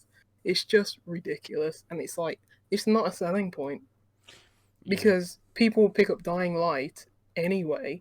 Who picks up Dying Light, play it, is thinking, oh yeah, this game's going to take me 500 hours to complete? No reasonable human being. And they're appeasing to a very weird kind of crowd who are like, you must finish this game, you must have 600 hours worth of content. It's like, no. Because most casual people who will pick up this game, they're the biggest demographic of any game. They will play it for 20 hours and be like, cool, killed some zombies, finish the story. Completely. And if the mechanics and world are good enough, people will stay in that world regardless. You know, if it's a sandbox like GTA, people will play that game for 13 years or however long GTA 5's been out. and they will, since the dawn of time, Lucy. Yes, since the Stone Age, people will play that game, and they'll love it. But you don't have to come out and say, "Oh, our game is 500 hours long," for people to want to spend 500 hours in your game. Yes, and I think like where I don't differ on what you're saying at all. I completely agree with what you're both saying here. I think had they have just changed those two tweets around, and the first tweet that had come out was our campaign is going to be 30 hours long, and you'd go, wow, you've obviously got something to say. That's great. The first game had all of this additional content, as you mentioned, Lucy. And it changed things in different ways. That it kept things fresh, and great that was kind of released over time for people to kind of get into it. But you're just putting that up front, perfect. And then they tweet saying, "But if you want to do all of it, it's going to be this." People would have gone, "Wow, what like." How have you done that? What magic have you done to do this? And the idea that in people's heads may have been shifted slightly, that you're like, right, well, 500 hours, does that mean that this game has some kind of San Andreas style gang wars kind of thing, where you're fighting back and you're taking over areas, and then you can do different missions in those areas if you control them, and loads of different iterations of how you can kind of work with an open world map and how that might enable you to have longer sort of gameplay. But coming out and saying this game to 100% it is 500 hours, everyone goes, fuck, is it really? Yeah, Jesus and they didn't need Christ. to do that though, because they have so much goodwill, built up, completely. and so many people would have, and they still are going to buy Dying Light. It's not like this put anyone off to not buy the game, but it's like they didn't need to come out with that. They just it's Dying Light 2. People are stoked for that game. People want to play it, so they didn't need to. They could just say, "Here's our game, buy it," and people would have. So it's just bizarre, and it's just it just. I think it's just the culture of that studio. It's probably like one higher up telling the social media guy, like, "Write this tweet. It's 500 hours long," because my son, who plays games, because I've never touched a game before, he played it and he left it idle for 400 hours, and it's actually let's put it on the back of the box. There's a selling point. And the poor social media guy is like, the social media guy had the next tweet about the 30 hours queued up immediately because he knew what was going to be the fallout. So yeah, it's just. But again, no press is bad press. Apart from if you're exploiting people are remembering that Dying Light is coming out soon, I guess. Yeah, When's it out? I'd not even thought about it from the perspective that you said there, Lucy, about the people who are working on this game. It's like if they're just literally just like copy and pasting the same sort of quests, or just putting another random person at that side of the map. It's like, yeah, but I've just done that over there, and he's like, I don't care. I just want 500 hours worth of content. I don't care if it's John over there and Jeanette over there that I'm rescuing a teddy bear or a child or a cat in a tree or whatever it might be. It's just couldn't see my children because I had to render a cat getting saved from a tree. Yeah. Sorry, I had to code this whole quest, and it's the 18th of this type of quest, and I couldn't see the kids. I look forward to Jason Schreier's 2023 book or whatever, which tells us the development of how Dying Light 2 actually happened and the 500-hour kind of tagline. But hopefully it isn't the exploitation of their workers and keeping them there to crunch all the time. And there's something interesting going on which will extend it, which was a very easy algorithm for them to implement into their game. But we will see. And it would be interesting in, say, this time or towards the end of the year, because this is releasing quite early in the year. It's I think early February it's coming out. Soon. So very soon, in about 3 or 4 weeks, something like that. I'm sure it'll be fantastic. That when we get to kind of the end of the year chats, whether anyone has put in 500 people hours, will still be playing it. I'm going to say they're nowhere near finished it yet. Completely, exactly. As you say, Stephen, for 500 hours, that's like 2 hours a day almost, an hour and a half a day to get in. And yes, maybe that's a 10-hour session, sort of like once a week or something. But that's absolutely nuts to have to dedicate to kind of one game. I want to see that there's going to be 0% completion rate on this game. Usually it's like 0.01. This is just going to be 0. The only game that nobody has platinumed or got 1,000 gamer score on. Not even the devs or QA. Yeah. That's it. They'll revise their trophy list. Will be sort of there's a slight multiplayer mode. Just kill a dev. It's fine. Or kill a dev or someone who has killed a dev, and it can just build and build and build until everyone has this trophy. Versus, you must have found every single type of feces from all of these different zombies throughout all of the regions and all the regional differences between all of these zombies. There's 4,000 different feces to find. I don't really fancy that. It's fine. I'm not going to do that. Thank you. Yeah. So, I mean, from all of us, I think the resounding argument is that it's great to have an open world game which has stuff to do. That then doesn't feel massively repetitive and bloated and just a paint by numbers kind of repetition to things. Absolutely. Yes, my map is 46 squares and it's the same thing in every single square that you come to. It needs to have that variety to it. And I mean, it does work in Techland's favour that Dying Light and all of the DLC that they put out did have a bunch of different modes, did introduce new things that went through, has all stuff, but this is a new game coming out day one with imagining that it is a feature complete product, which just doesn't really exist that much in the AAA space these days, is a lot to ask for, especially 100 hours would have been nuts. If they'd have said it's 100 hours, you'd have been like, fuck me, really? Too much. Yeah. 500 hours is just like, I haven't spent 500 hours with my fucking wife across my whole fucking life, so what do you expect I'm going to do with this game? Like, yeah. No, that's it, and it's I don't know. I'd like to say it's a game that I'd be inclined to dabble with and just even at, like we said, the 30, 40, 50 hour solo campaign, whatever it is, it's even that's a stretch, beyond this is pretty cool, and then you've put it down and that's it, let alone eking that out for forever. It's like you will play this game for the rest of your life. I'm all right. Great. Absolutely perfect for people who have just started college or university. They've got 30 quid. They can buy one game, and you're like, I'll buy Dying Light 2 because I need to play nothing else for the rest of the year. And that, I mean, you're getting on like MMO sort of time frames at this point, right? It's kind of one of those where you're like, yes, MMOs kind of provide you with a very different experience to single player thing. There's end game stuff to it. There's loads of things.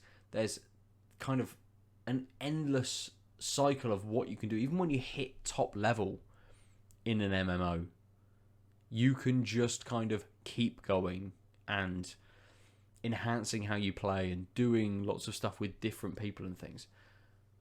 But in a single player experience, it just kind of sits in an odd space. Yeah.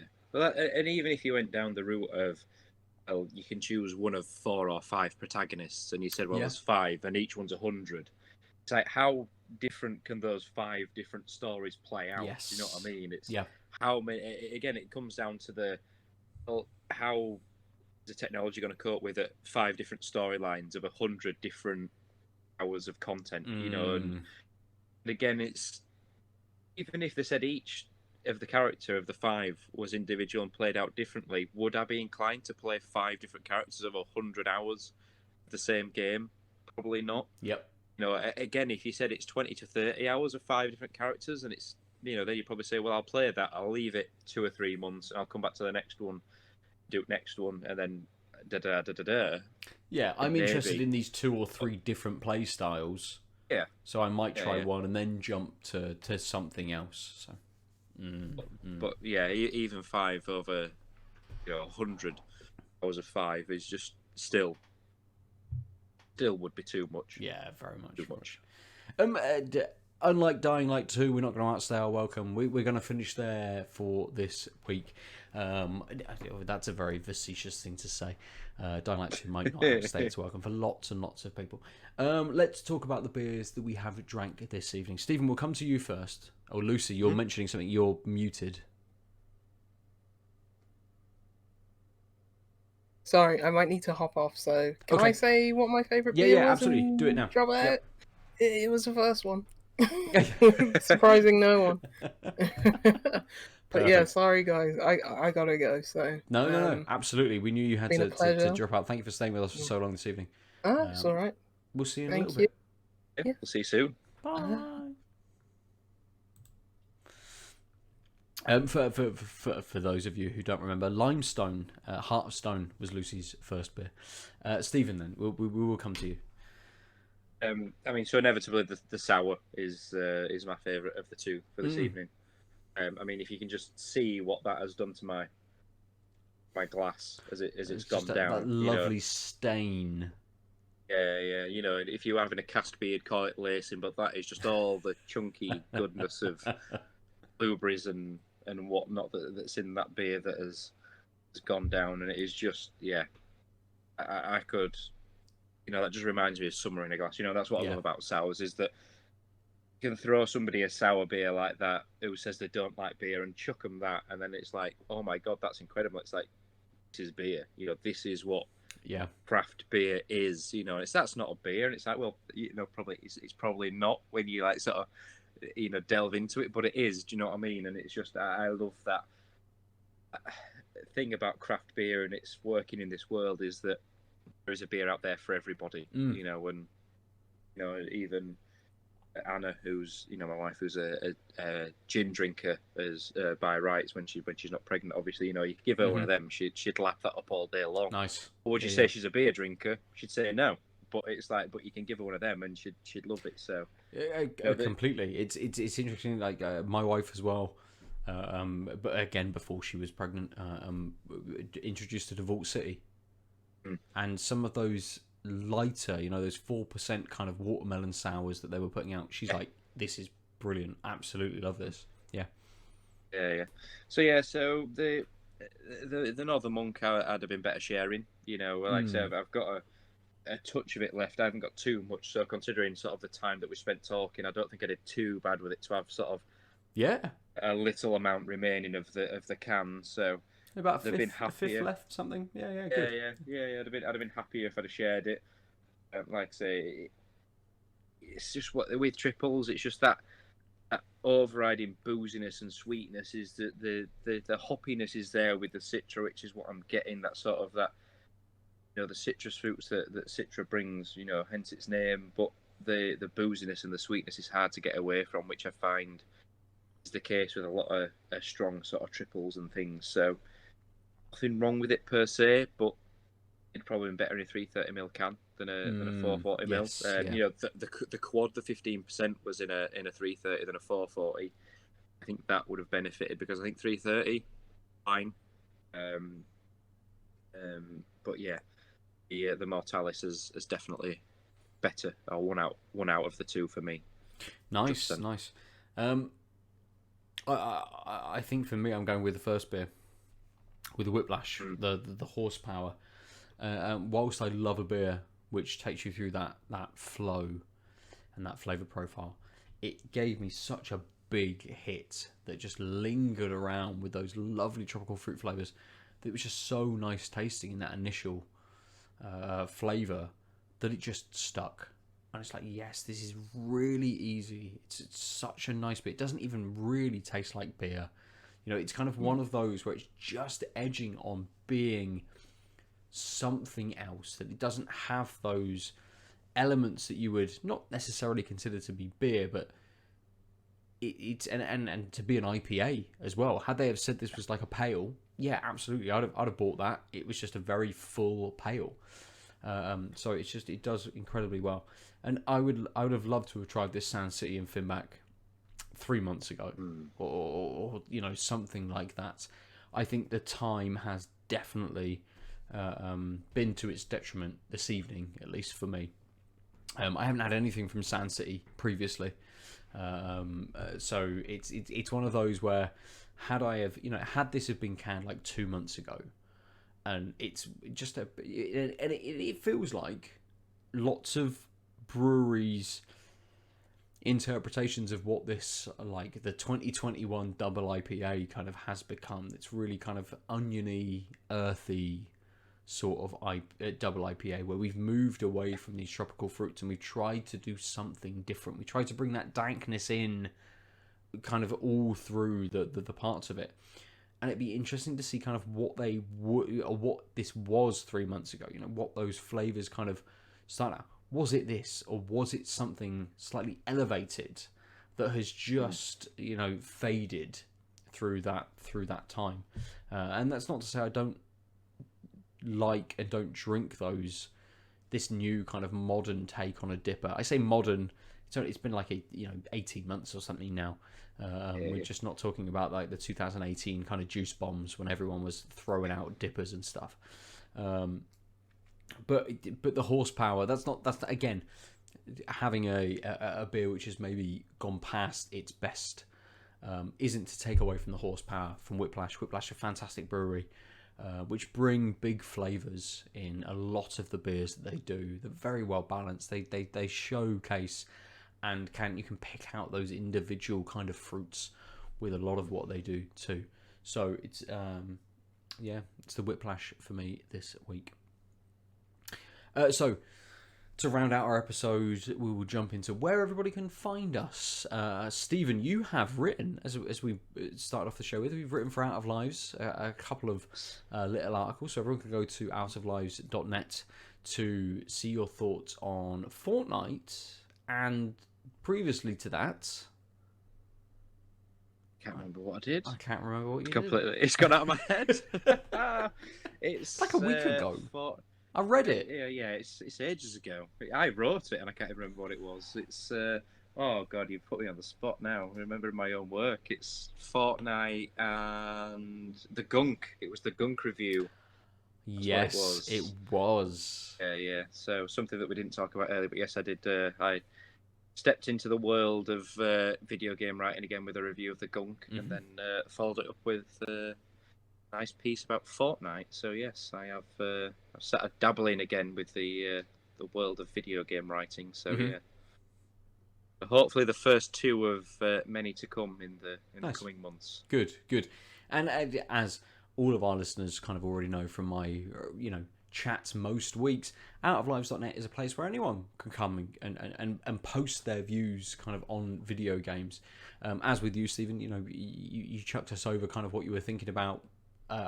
We take a look at it, we edit it a little bit if it needs it, and then we put it up on the site. So if anyone wants to come and chat to us about contributing, then please feel free. It's a blogging site. It's somewhere for you to be able to put your work at outoflives.net.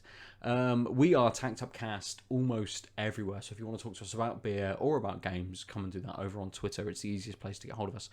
Stephen, for you, how do people get hold of you? How do they chat to you? And where is the easiest place to do that? So for my beer things, I would be Points of Brew on both Instagram and Twitter. For Xbox and PlayStation, I'm SteeCarter91 on both Xbox Series X and PS5. So if anybody's about wants to play some Fortnite, feel free to give me a friend request and we can jump on at some point. Nice. It's not something we touched upon in the episode, but have you dabbled at all in the Halo multiplayer? I haven't, no, because I touched briefly upon it in the Fortnite piece. I'm generally a single player person than anything, and usually the thought of jumping online with some randomers or some people I don't know usually instills me with fear. Oh my god, this person does not know whether you're running into walls and just blowing themselves up or or what have you. So I haven't actually. I dabbled in sort of like Halo 3 online years and years ago. I used to play a lot of Call of Duty back in the day. I just feel like I'm too slow and old now. It's like even playing Fortnite. It's just like, I mean, my problem with Fortnite is that you cross-platform, so you're playing PC games on PS5 and Xbox, and you see the speed of people that are playing on that, and it's like, how have they even done that? So at least on sort of Halo or you'd be playing at least on the same consoles and not cross-platform, but just find it hard to get together with people these days to play online. Yes. Back in sort of the glory days that I call them of Modern Warfare, when that first came out, and I was still at school, and I just got home from school and just sat and played Xbox, and it'd be, you'd have to find it hard to choose who to play with because everybody'd go and play Modern Warfare. Now it's people have got jobs and kids and they don't play games anymore because they've grown out of it. So find it kind of like people change and evolve over time. So I do find it harder to find people to play online with, and everyone plays something different. I jumped online with somebody I played online with for the best part of the year to 18 months. Played some Sea of Thieves recently. I haven't played Sea of Thieves in a long time. So I feel that maybe the shooter playing online is kind of beyond me now. It's more the social aspect of just sitting back and chilling out and playing something rather than getting induced with rage by playing Call of Duty. Or I get rage induced playing Fortnite, I'm not gonna lie, but like the days of I feel like the days of a first person shooter online are kind of drifting away from me. I feel like my reaction times aren't quite what they used to be maybe 10 or 12 years ago. I completely, even being a few years older, I absolutely feel that, definitely. But again, for you listener or viewer, if you want to kick back and hang out with us, please come and join our Discord. We can throw you a link up. It will be in the description as well on our site and on the YouTube for this video. Come and kick back, chat with us in the Discord, play some games with us, have a chat with us. We got lots of stuff, lots of views on lots of different games that we throw up there, as well as we are kind of playing stuff, and on beers too, if you are more of a beer drinker. We have a dedicated beer channel over there as well to discuss kind of what we are drinking. You can get me at Nova_47 almost everywhere. I realised I've been saying that for years, and actually now I'm playing more Xbox, or at least Game Pass on PC. I'm actually Supernova47 over there, without the E. Supernova47. Again, link up with me. There's the potential that I might get to play some Halo Infinite or something else. I played a little bit of Splitgate through Game Pass, and there's a couple of other things that I've kind of played multiplayer shooter wise, bounced off of very quickly because of those old reactions not being as fast as everybody else. Old man shouts at clouds. It's exactly it. It's exactly it.